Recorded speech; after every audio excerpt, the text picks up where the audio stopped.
السلام علیکم خواتین و حضرات، امید کرتا ہوں کہ آپ سب لوگ خیر و عافیت سے ہوں گے اور جہاں بھی ہوں گے اپنے اہل خانہ سمیت محفوظ ہوں گے۔ ہمارے پاس خواہشات کی عدم دستیابی کا نہ ہونا ہماری ذات کے اندر ہی اندر دکھ کا باعث بنتا جاتا ہے۔ مثال کے طور پر ہمارے پاس اچھے موبائل فون کا نہ ہونا، ہمارے پاس اچھی گاڑی کا نہ ہونا، ہمارے پاس اچھے کپڑوں کا نہ ہونا ہماری ذات کے اندر ہی اندر دکھ کا باعث بنتا جاتا ہے۔ لیکن کیا حقیقت میں دکھ اسے کہتے ہیں؟ جب میں نے اس سوال کا جواب ڈھونڈنے کی کوشش کی تو میری مدد چند حضرات نے بڑے آسان طریقے کے ساتھ کی۔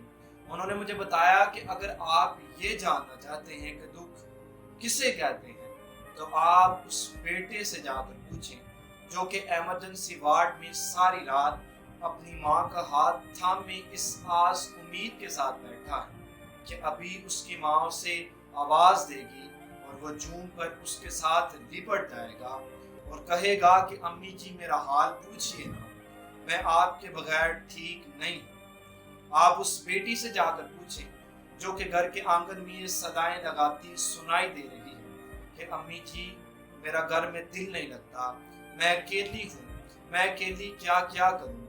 آپ اس ماں سے جا کر پوچھیں جو کہ اپنی جولی میں اپنے بیٹے کی ٹوٹتی ہوئی سانسوں کو گن رہی ہے۔ آپ اس عورت سے جا کر پوچھیں جو کہ کسی مجبوری کی وجہ سے کسی کے ہاں کام کر رہی ہے اور مالک اسے گھور رہا۔ آپ اس سے جا کر پوچھیں جو کہ اپنے پیارے کے ساتھ لپٹ کر زاروں کی تار رو رہا ہے اور خود کو یہ یقین دلانے کی کوشش کر رہا ہے کہ یہ ایک جھوٹا خواب ہے۔ آپ ان حضرات سے جا کر پوچھیں کہ جن کے گھر میں ایسے افراد موجود ہیں جو کہ نہ خود چل سکتے ہیں، نہ اٹھ سکتے ہیں، نہ پھر سکتے ہیں، نہ کھا سکتے ہیں۔ آپ ان افراد سے جا کر پوچھیں کہ جن کے ماں باپ، جن کے بہن بھائی کسی حادثے میں اچانک اس دنیا سے چلے گئے۔ آپ ان مسلمانوں سے جا کر پوچھیں جو کہ مذہبی آزادی کے ساتھ اپنے ملک میں کوئی بھی اپنا مذہبی فریضہ سر انجام نہیں دے سکتے۔ جب وہ کسی مذہبی فریضے کے لیے گھر سے نکلتے ہیں تو ان پر ظلم و ستم کے مظالم ڈائے جاتے ہیں۔ آپ ان سے جا کر پوچھئے کہ دکھ کسے کہتے ہیں۔ یاد رکھیے ہم دکھ کے جس مقام پر بھی ہیں ہم سے آگے کوئی نہ کوئی اگلے مقام پر ضرور موجود ہوتا ہے۔ یہ دکھ ہی ایک ایسا مقام ہوتا ہے جہاں پر انسان کچھ سمجھتا ہے، کچھ بنتا ہے اور پھر اپنے رب کا ہو کر رہ جاتا ہے۔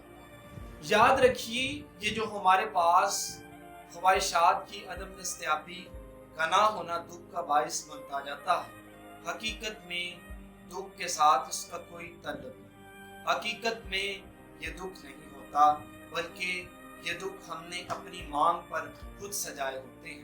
یہ دکھ ایسے ہوتے ہیں جو کہ ہم نے اپنے لیے خود بنائے ہوتے ہیں۔ جتنے حکمران، جتنے اولیاء اللہ گزرے ہیں ان کے پاس نہ تو اچھی گاڑی تھی، نہ تو ان کے پاس اچھا کپڑا تھا، نہ تو ان کے پاس اچھا کھانے پینے کے لیے کچھ تھا۔ ان کے پاس اگر اچھا ہے تھا تو وہ تقویٰ تھا۔